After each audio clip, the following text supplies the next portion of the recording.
in this movie, you're going to write your first PHP script. It's not going to be anything fancy.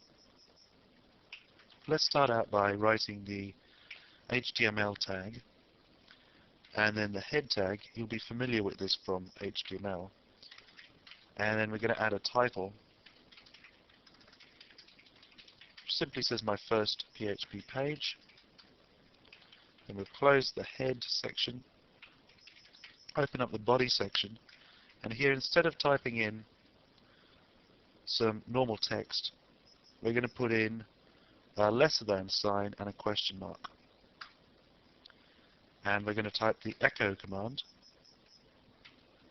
open quotes, hello world,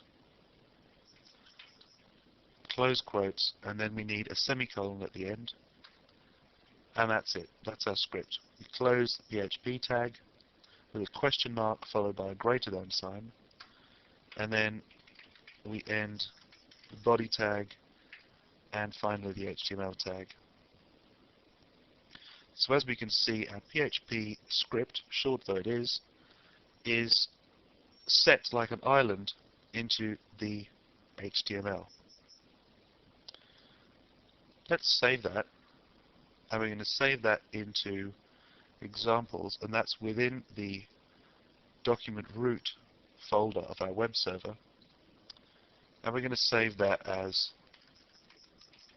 hello world.php.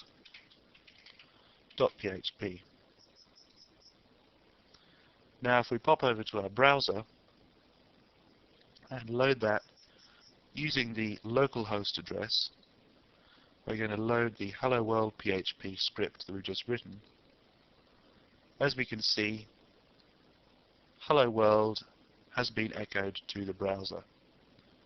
If we take a look at the source of that, as we can see, the PHP script has been processed by the server software, and all that's been output is the text which was output to the browser. That concludes this chapter, and in our next chapter we're going to have a look at some of the absolute basics of PHP scripting.